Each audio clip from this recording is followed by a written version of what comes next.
Irmãos, hoje nós queremos pregar sobre fortalezas espirituais, amém? E eu queria que você abrisse a palavra de Deus comigo em Josué, capítulo 6, versículo 1 ao 4, nós vamos ler primeiro, depois o 10 e depois o 20, amém? Vamos ler então. Versículo 1 diz assim: Ora, Jericó estava rigorosamente fechada, por causa dos filhos de Israel. Ninguém saía, nem entrava. Então disse o Senhor a Josué: Olha, tenho dado na tua mão a Jericó, ao seu rei e aos seus homens valorosos. Vós, pois todos os homens de guerra, rodeareis a cidade, cercando-a uma vez. Assim fareis por 6 dias. E 7 sacerdotes levarão 7 trombetas de chifres de carneiros adiante da arca. E no 7º dia rodeareis a cidade 7 vezes. E os sacerdotes tocarão as trombetas. Versículo 10. Porém ao povo Josué tinha dado a ordem dizendo: Não gritareis, nem fareis ouvir a vossa voz. Versículo 20. Gritou, pois, o povo, tocando os sacerdotes as trombetas. E sucedeu que, ouvindo o povo o sonido da trombeta, gritou o povo com grande brado, e o muro caiu abaixo, e o povo subiu à cidade, cada um em frente de si, e tomaram a cidade. Amém? Eu quero falar então, irmãos, com você nessa tarde, quase noite, sobre fortalezas espirituais. Na semana passada o pastor falou sobre entrar no descanso, né? Sobre a terra prometida, aquilo que Deus havia prometido para o povo de Israel e aquilo que Deus prometeu para mim e para você também. E a Bíblia fala então que o povo de Israel, ele saiu da escravidão do Egito e ele estava se direcionando a uma terra que havia sido prometida a eles, que era Canaã, a terra que emanava leite e mel, a terra prometida, aquilo que Deus havia prometido então para o povo de Israel, o lugar de descanso para eles. Só que no meio desse caminho eles tiveram que enfrentar muitos inimigos e enfrentaram todos com a ajuda de Deus. E quando estavam prestes a chegar perto de Canaã, perto da cidade que havia sido prometida para eles, irmãos, eles ainda tinham que enfrentar mais um inimigo e uma muralha muito grande que havia na cidade de Jericó. Amém? Esse texto que nós lemos aqui em Josué, então, fala sobre essa história e alguns princípios que nós podemos aprender com essa história, que nós podemos trazer para a nossa vida. E realmente, que eu espero e oro a Deus que essa palavra gere fé no seu coração. Amém? Então, à medida que nós conhecemos a Cristo, decidimos entregar a nossa vida para Cristo, irmãos. Quando nos tornamos filhos de Deus, nós aprendemos e tomamos posse e cremos que há uma promessa. Você crê que há uma promessa para a sua vida, irmão?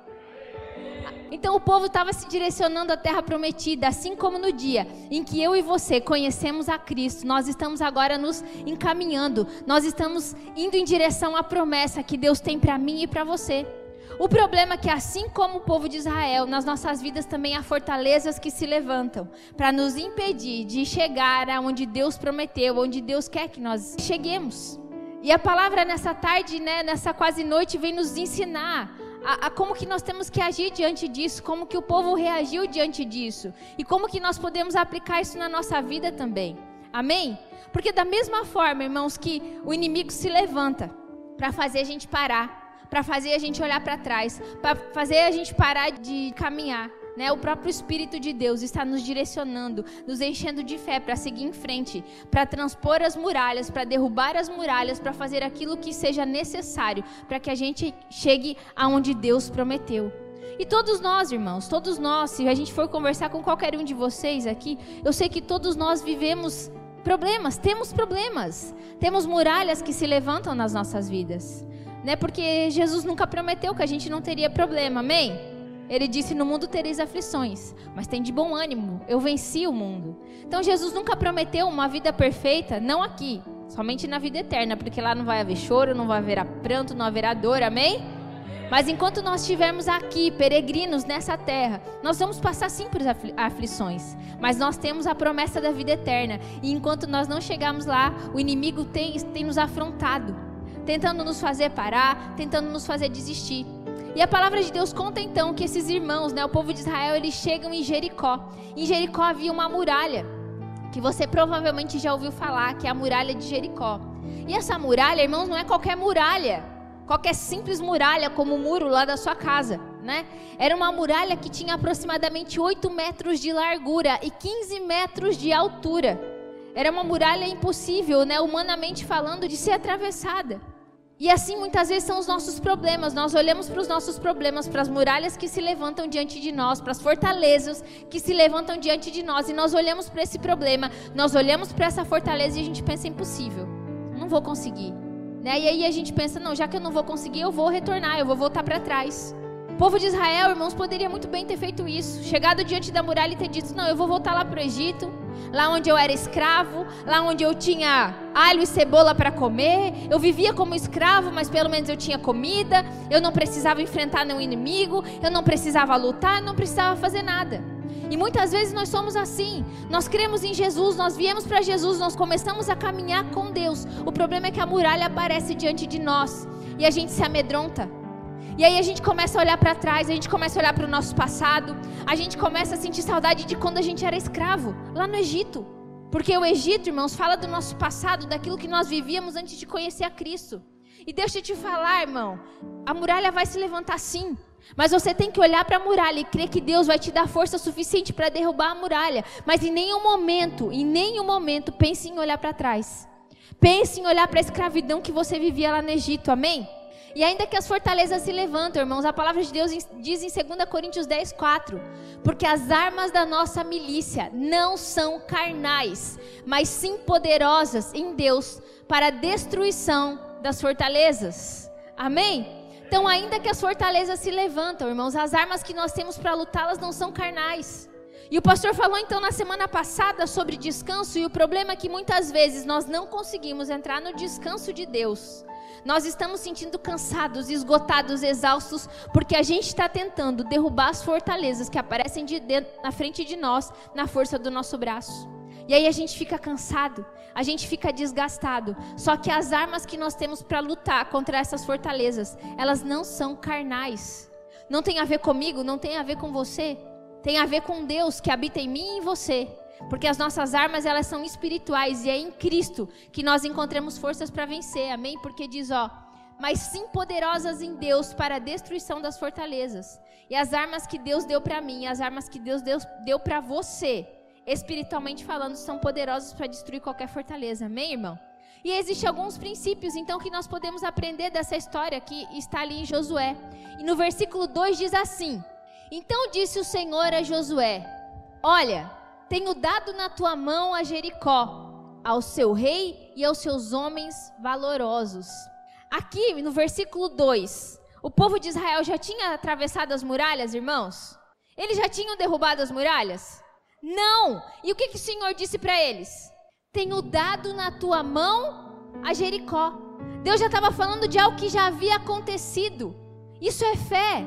É eu acreditar em algo que eu não estou vendo, porque quando Deus olha para mim e quando Deus olha para você, Ele está falando assim, filho, eu já fiz, eu já derrubei essa muralha, esse problema financeiro que você está passando, eu já resolvi, esse problema no seu casamento, eu já resolvi também, esse problema que você tem com o seu filho lá dentro da sua casa, isso é fichinha para mim, filho, eu posso acabar com isso, aliás, eu já acabei, eu não sei qual é o problema, sabe o vício que muitas vezes você luta? Deus está falando, filho, eu já te libertei. O problema é que você olha para você e você ainda vê o vício. Você olha para dentro da sua casa e você vê um filho que não toma jeito. Você olha para o seu casamento e você pensa, meu Deus, eu não dou conta de melhorar isso aqui. Você olha para a sua conta bancária e você pensa, vou passar fome. É assim que muitas vezes nós nos sentimos, é assim que a gente olha para a muralha. Mas Deus está falando, filho, eu já resolvi. Você só precisa acreditar. Você olha para a enfermidade e você pensa, meu Deus, não tem mais jeito para essa minha enfermidade. Mas Deus olha para você e Ele fala, filho, eu já curei. Vocês precisam somente acreditar e receber isso em nome de Jesus, irmão. O próprio Deus disse, eu sou o princípio e o fim, o alfa e o ômega. O problema é que nós não estamos vendo o fim. O que a gente vê é só o problema. E a palavra de Deus diz em Hebreus 11:1, ora, a fé é a certeza daquilo que esperamos e a prova das coisas que não vemos. Se eu preciso ver, irmão, não é fé. Amém? Tem gente que fala assim, não, eu preciso ver para crer. Se você precisa ver para crer, não é fé, porque a fé é o firme fundamento daquilo que eu não vejo. Eu preciso crer ainda que eu não veja, porque eu preciso crer no que a palavra de Deus diz. E Deus deu uma palavra de certeza, eu já dei a vocês Jericó. Só que aí o povo de Israel estava olhando e eles viam diante deles uma muralha gigantesca, sabendo que havia um inimigo atrás daquela muralha que podia destruir eles também. Mas eles creram naquilo que Deus disse, eu já dei Jericó. E olha lá em Hebreus 11:30, lá no Novo Testamento, o autor de Hebreus escreveu: pela fé caíram os muros de Jericó, sendo rodeados durante 7 dias. Como que caiu os muros de Jericó, irmão? Pela fé. Não pense que eles pegaram uma marreta e começaram a derrubar aquela muralha. Não foi nada disso, foi pela fé que as muralhas caíram. E é pela fé que você também vai derrubar essa muralha que está diante de você. Pare de se esforçar, pare de se cansar, pare de tentar lutar na força do seu braço, porque você não vai conseguir. Talvez humanamente falando, realmente é impossível você transpor essa muralha. Mas para Deus nada é impossível. Amém, irmão? Lá em Josué, então, no versículo 4 diz assim: e 7 sacerdotes levarão 7 buzinas de chifres de carneiros adiante da arca. E no 7º dia rodeareis a cidade 7 vezes, e os sacerdotes tocarão as buzinas. Amém? Então Deus dá uma ordem que os sacerdotes toquem, né, uma buzina que era feito de chifre de carneiro. E biblicamente falando, o chifre, ele representa autoridade, poder, governo. Amém?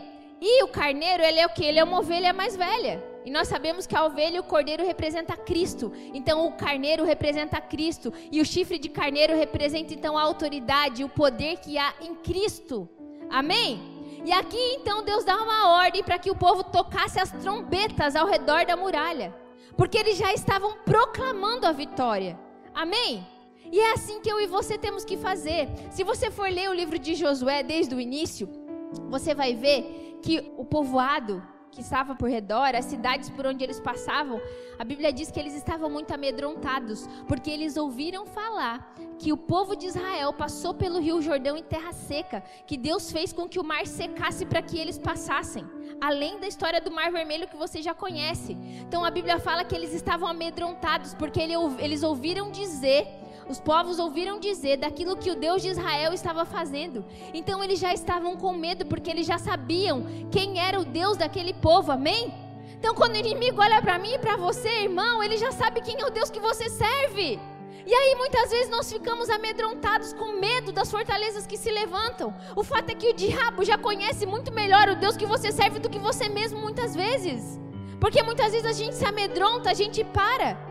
A verdade é que a gente tem que tocar a trombeta. Significa o quê? Proclamar a vitória. Só avisar o diabo que ele já perdeu. Porque Cristo já venceu na cruz o inferno. Amém, irmão? Você crê nisso?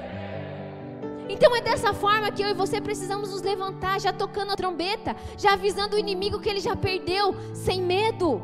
O problema é que muitas vezes nós temos andado muito mais com uma mentalidade de derrota. Quando você acorda de manhã, irmão, você lembra que você tem que trabalhar. E aí você veste a roupa com que ânimo? Uhul, tocando a trombeta, né? Não, né?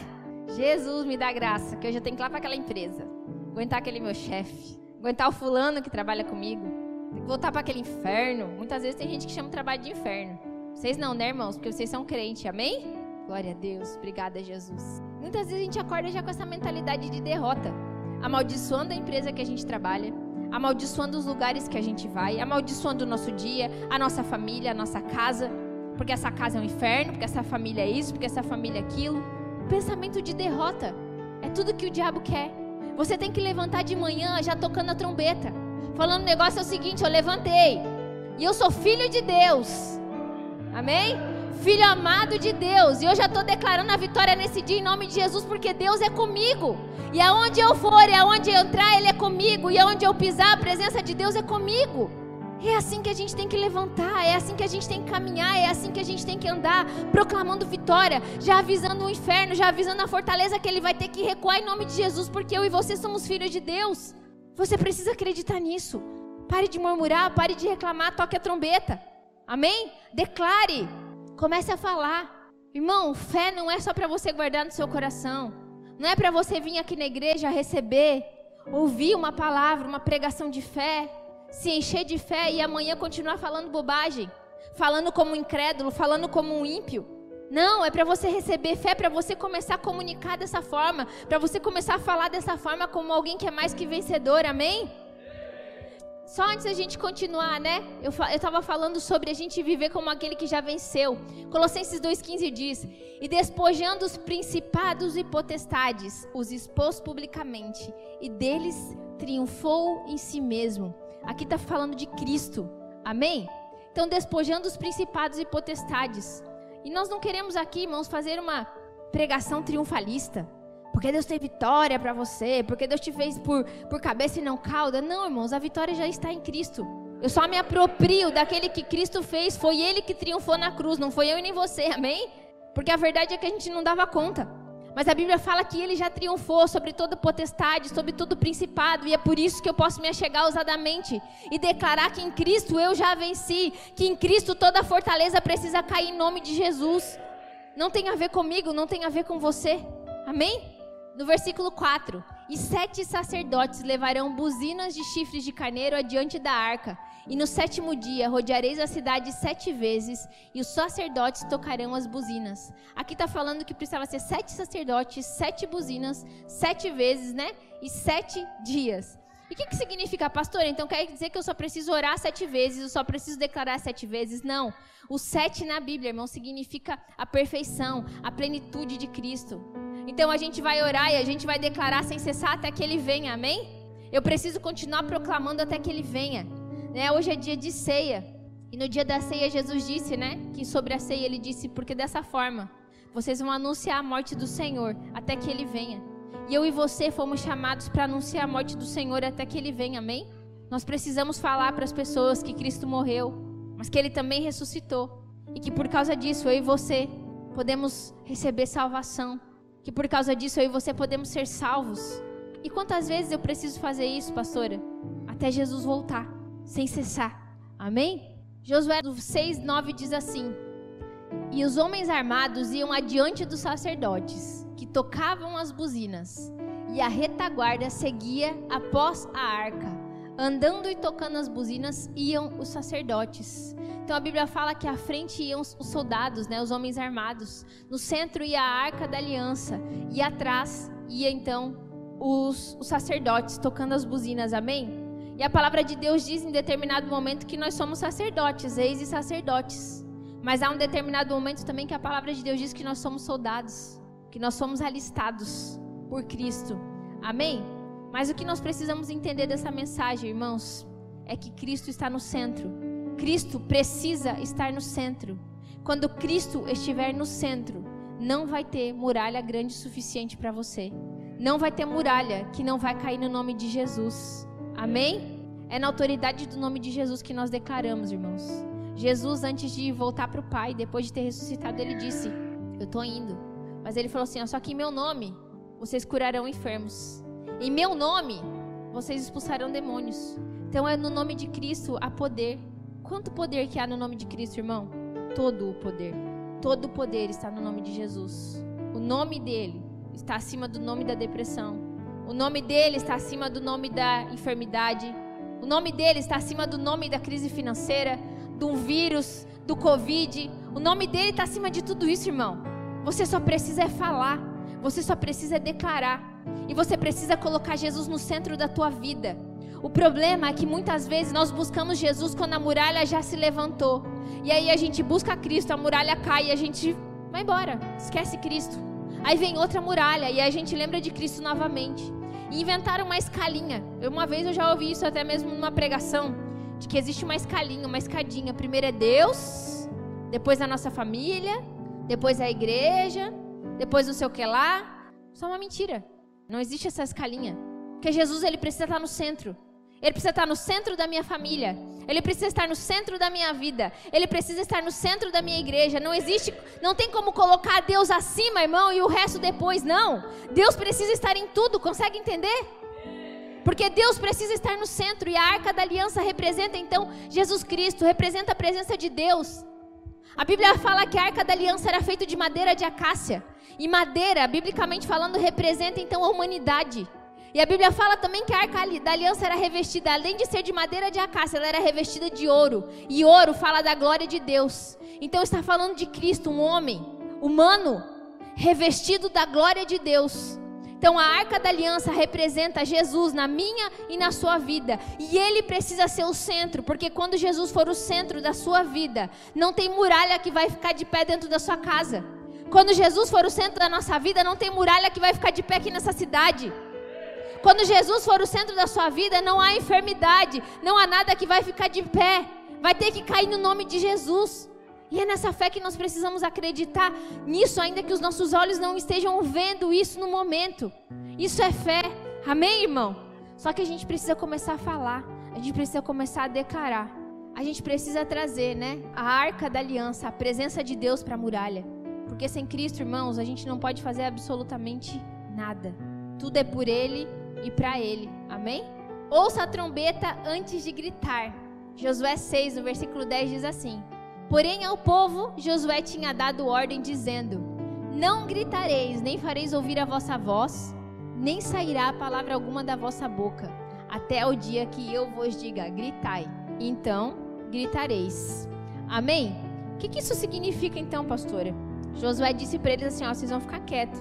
E no momento que a trombeta tocar, quando eu disser para vocês gritar, vocês vão gritar.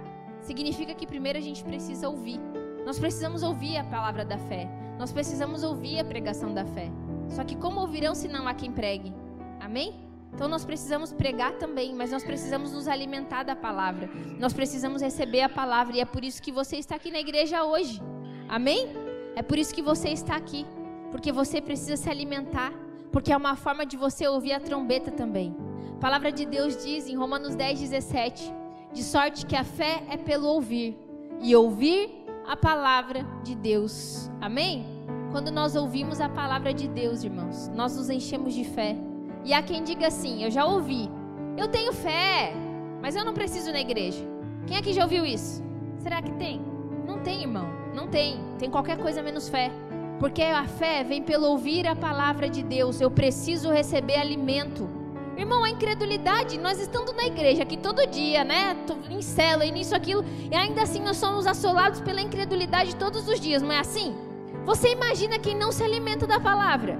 Todo dia o inferno está ali tentando plantar incredulidade no teu coração.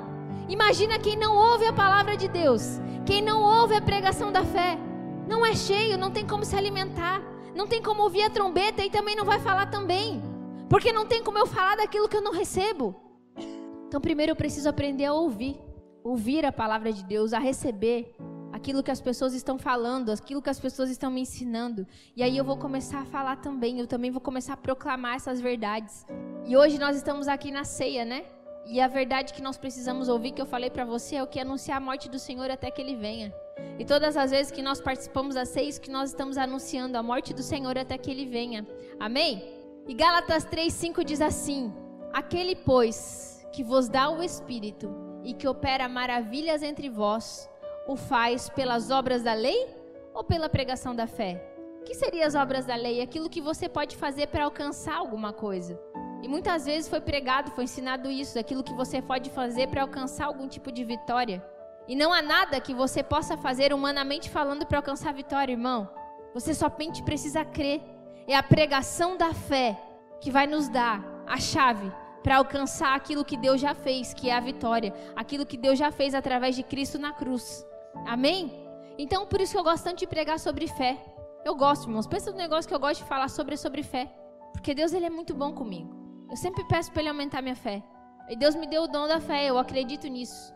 Porque às vezes eu consigo acreditar e eu consigo ver coisas que muitas vezes as pessoas não acreditam e não veem. E eu louvo a Deus por isso. E eu tenho pedido para que Deus sempre esteja aumentando isso no meu coração e na minha vida. E não pense que eu não tenho muralhas, irmãos. Não pense que eu não tenho problemas também. Não pense que eu não tenho dificuldades que se levantam na minha vida. Mas a verdade é que eu acredito que Deus já derrubou essa muralha. Ainda que eu não esteja vendo, ainda que eu veja uma muralha muito grande na minha frente, eu sei que Deus já derrubou. E só existe o tempo até a promessa acontecer. Mas eu já me aproprio disso, porque é nisso que eu creio. Amém? E é por isso que eu gosto tanto de pregar sobre fé. Porque é esse alimento que nós precisamos para vencer o pecado, para vencer os problemas, para vencer as dificuldades. É pela fé que eu ando nas obras que Deus preparou para mim. É pela fé que eu sirvo a Deus. Porque toda tentativa de servir a Deus sem fé se torna enfado e cansaço. Amém? E por último, Josué 6,16 diz: e sucedeu que, tocando os sacerdotes pela 7ª vez as buzinas, disse Josué ao povo: gritai, porque o Senhor vos tem dado a cidade. E no versículo 20 diz assim: Gritou, pois, o povo, tocando os sacerdotes as buzinas. E sucedeu que, ouvindo o povo o sonido da buzina, gritou o povo com grande brado, e o muro caiu abaixo. E o povo subiu à cidade, cada um em frente de si, e tomaram a cidade. Quem pode dizer glória a Deus, irmão? Quando eles gritaram as muralhas, a muralha caiu. Humanamente falando, isso é impossível, irmão. Você não conseguiria isso nem no muro da sua casa, nem no meu que é de alumínio, amém? Muito menos para uma muralha de 8 metros de largura e 15 metros de altura. Humanamente falando, isso é impossível. Mas Deus pode. Quando nós colocamos Deus no centro, Deus pode fazer. Quando nós colocamos Jesus na nossa vida, não tem nada que Ele não possa derrubar. Não tem nada humanamente falando que para nós seja impossível, para Ele é impossível. Não existe nada impossível para Deus. A muralha que você olha hoje na sua vida e que talvez você está olhando e pensando, meu Deus, não dá, eu não consigo. Deus está olhando para a mesma muralha e disse, eu já derrubei, eu já fiz. Você só precisa acreditar nisso, filho. Nós precisamos começar a falar, irmãos, gritar as muralhas. Ontem eu estava estudando para essa pregação e veio uma notificação no Twitter que lá nos Estados Unidos estão fazendo a marcha de Jericó. Irmão do céu, aquilo já cresceu no meu coração. O que é isso? Um grupo de cristãos que se reuniu para andar pelas cidades, marchando e declarando, né, que Deus já derrubou toda a fortaleza de corrupção, toda a fortaleza de bandidagem, de vício, de tráfico, de tudo que existe naquelas cidades. Irmãos, a gente tem que continuar nessa fé, que esse vírus vai cair por terra em nome de Jesus, amém? Isso é gritar as muralhas. Ah, pastora, mas não, meu Deus do céu. Irmãos, existe uma muralha nesse momento que nós estamos vivendo que se chama Covid, que se chama pandemia. E você pode olhar para essa muralha, sentar e chorar, recuar, olhar para trás e pensar, vou ficar aqui no meu canto. Ou você pode começar a gritar para essa muralha e mandar ela embora em nome de Jesus, amém? Existem muitas muralhas que estão se levantando na nossa cidade. E eu não estou falando só da muralha que se levantou lá na tua casa, que se levantou na tua vida, no teu casamento, na tua família. Eu estou falando da muralha, irmãos, que existe nessa cidade, das fortalezas demoníacas que existem nessa cidade, aprisionando pessoas a vícios de drogas. Que é isso, que é algo que tem me consumido há anos. Porque a nossa cidade não era assim, irmão. Nossa cidade era uma cidade muito boa para se viver. E o que me fez voltar para Garuva foi ver um adolescente de 12 anos drogado no meio da rua. Porque não tinha nada para fazer, porque não tinha ninguém para estender a mão. E nós precisamos nos levantar como igreja de Cristo, colocando Jesus no centro, começar a gritar para as muralhas que elas têm que ir embora em nome de Jesus, que a nossa cidade é de Cristo, que a nossa cidade é do Senhor, que essas bocas vão ter que ir embora em nome de Jesus. É assim que a gente tem que se levantar, irmão. A gente tem que acreditar nisso, a gente tem que parar de perder pessoas para vícios. Famílias destruídas por causa de um vício maldito. E a gente preocupado olhando para o nosso próprio umbigo. Entre outros problemas que tem na nossa cidade. Tem tanta gente precisando de ajuda. Tem tanta gente precisando de uma mão estendida. Vivendo fortalezas, muralhas que eles olham e não sabem como derrubar. E você já sabe. E o que você precisa fazer? Tocar a trombeta. Você precisa proclamar o evangelho, você precisa declarar, eu sei que tem uma muralha na tua vida, mas eu tenho alguém que vai derrubar essa muralha se você acreditar. Eu tenho alguém que é contigo e que vai te ajudar a vencer isso em nome de Jesus. Então a gente não tem que se acovardar, irmãos. A gente não tem que ficar com medo do inimigo que está atrás da muralha. A gente tem que gritar para a muralha e ela vai cair. E a gente vai invadir até chegar na promessa que Deus tem para mim e para você em nome de Jesus, amém? Nós precisamos abrir a nossa boca e começar a declarar fé. Talvez, irmãos, nós não podemos sair na rua agora fazendo uma marcha, todos juntos, porque vai escandalizar, porque vai dar confusão, porque nós não podemos, porque existe o distanciamento, porque existe sim uma pandemia que não pode ser negligenciada. Mas nada te impede de sair na tua rua, declarando, gritando para as muralhas. Nada te impede de sair nas ruas declarando vitória sobre a tua família, sobre aquele bairro, sobre essa cidade, sobre a cidade onde você for, nos lugares onde você estiver indo. Você precisa levantar e você precisa começar a declarar. Eu falei no culto das 4. Esses tempos eu passei por uma pessoa na rua e eu percebi que a pessoa estava enferma. Não conheço a pessoa, não sei quem é, mas eu declaro cura sobre a tua vida em nome de Jesus. Irmão, não sei quem é, mas a gente precisa começar a falar. Abrir a nossa boca, não adianta vir aqui no culto, encher nosso coração de fé. Ouvir uma palavra de fé se a gente não começa a gerar fé na vida das pessoas. E deixa eu te falar, quando você abre a sua boca para falar de fé, você não está gerando fé somente na vida das outras pessoas, você está gerando fé na sua vida também, amém? Porque você está declarando verdades eternas, porque você está declarando verdades espirituais. Então quando o problema vier, quando o problema se levantar, você já vai para cima como alguém que já venceu, vai declarar: o Senhor já derrubou essa muralha em nome de Jesus. O Senhor já fez em nome de Jesus. É desse jeito que você precisa acreditar. E antes de nós orarmos, você vai orar por você, pela sua muralha, mas eu quero que você ore comigo isso bem alto, amém? Senhor Jesus, nós cremos que o Senhor tem poder para desfazer toda a fortaleza que se levanta contra nós, porque o Senhor já triunfou na cruz. Nós declaramos que toda a muralha vai cair, já caiu, em nome de Jesus.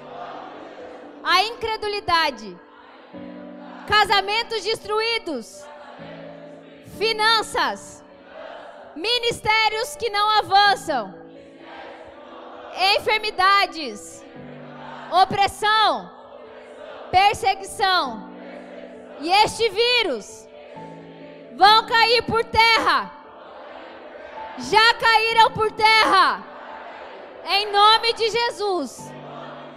E nós profetizamos a bênção sobre a nossa casa, sobre a nossa família, em nome de Jesus.